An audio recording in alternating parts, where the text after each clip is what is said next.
Texting or talking? Definitely talking. Pizza or pasta? Pizza.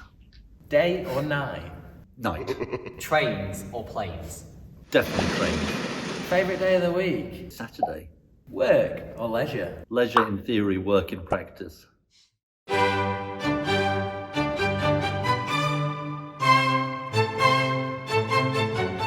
Today we're doing the Tea with My MP initiative.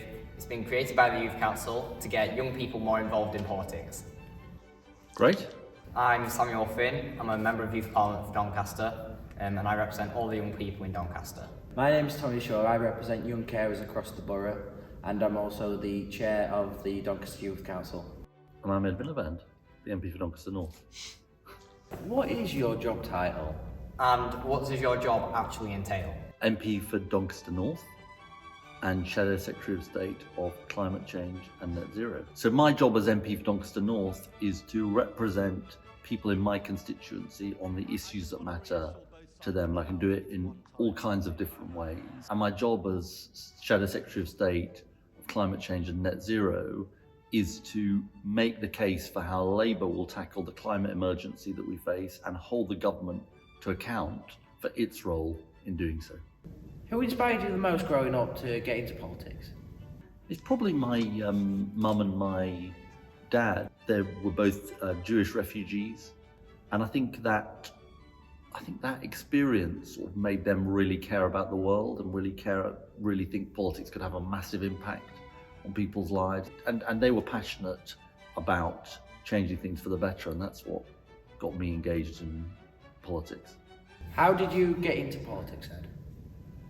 By becoming interested in it, by going to study at university, then after university working in the media covering politics, and then going to work for a Labour MP. I grew up in the 1980s when there was really high unemployment. I grew up in Leeds and in London, and so it got me really interested in politics and thinking that it was real injustice and real unfairness and something needed to be done about it.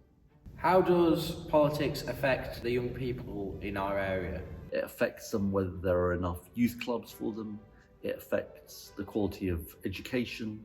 It affects the quality of the NHS, of housing, of the job opportunities that young people have. It affects people massively. The reason I'm in it is because I sort of want politics to change things for the better for people in Doncaster.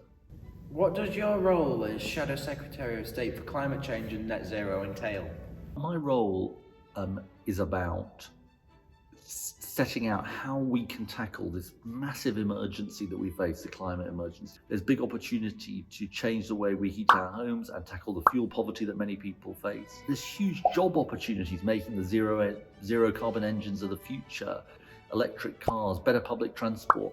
So we've got to tackle this emergency, and we can do so that makes our country in a way that makes our country and Doncaster fairer and better for people who live in better quality of life. That's I think what this is about. What actually happens at COP26? COP26 was this international meeting where all the world leaders came together to discuss the climate emergency and what they were going to do. Now, it was a bit disappointing because not enough was done, in my view. We have to do something really difficult, which is we've got to halve the emissions. We've got to cut in half the emissions of the world in the next 10 years. It made some small steps forward, but we don't need small steps, we need massive steps forward.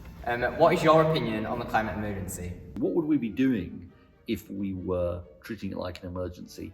We would be insulating all of the homes that need it, and we'd be having it as a massive national program. We're not going fast enough. We need to go further and faster in what we're doing.